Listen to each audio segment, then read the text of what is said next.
Hello and welcome, and today's word is authenticity. Have you ever felt the need to act a certain way just to fit in, even if it doesn't feel like you? And have you ever looked around and wondered, who am I really, beneath all the roles, all the masks, all the expectations, all the rules?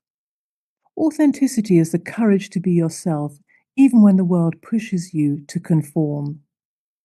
It means speaking your truth, pursuing your passion, and making choices that align with who you really are, not who you think you should be.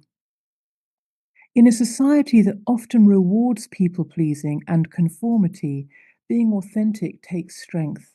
But the more you embrace your true self, the more confidence and inner peace you'll cultivate. Authenticity fosters deeper relationships, greater purpose, and long term happiness. And on a level of well being, I ask you, if you are feeling exhausted, depressed, heavy, tired, please ask yourself whether you're living your authentic self. Studies have shown that negative thinking and wearing masks takes a huge amount of our energy. And so it's quite natural that we will feel exhausted at the end of a day if we've been acting a role that whole day. So, where are you holding back from being your true self is a big question I want to ask you today. And what would you do differently if you weren't afraid of judgment? So, looking into the world of history, Maya Angelou, of course, was one of those great women who simply refused to be silenced. She used her personal hardships to fuel her poetry and activities, and her activism, in fact. From early childhood trauma to being the first Black woman to have a screenplay produced, she never compromised her voice. She was simply not to be silenced. And her life reminds us that authenticity means embracing our stories, even, or in particular, the painful ones. Now, Steve Jobs famously said, "Your time is limited, so don't waste it living someone else's life." He rejected conventional paths, he dropped out of college, and he pursued his unique vision, which led to the creation of Apple. His refusal to conform made him one of the greatest innovators of all time. And then we have Frida Kahlo.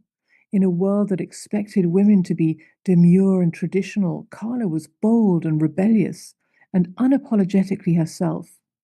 Her art depicted her very own raw emotions, pain, and personal struggles, proving that true beauty lies in honesty.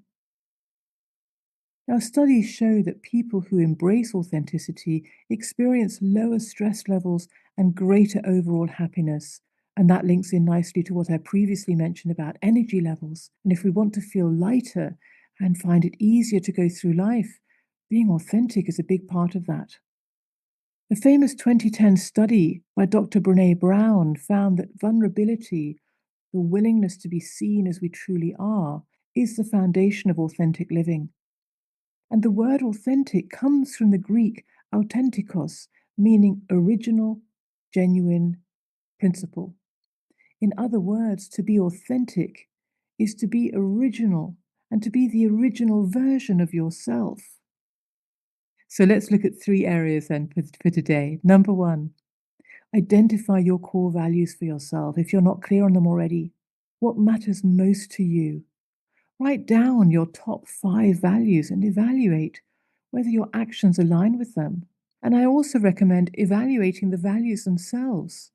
Are they really your values, or have you adopted somebody else's values through your life? Number 2, express your truth. Stop saying yes when you mean no, or saying no when really you mean yes. Speak up when something doesn't sit right with you. Authenticity means honesty, and it can be beautifully communicated. Number 3, let go of perfectionism. Being authentic doesn't mean being flawless.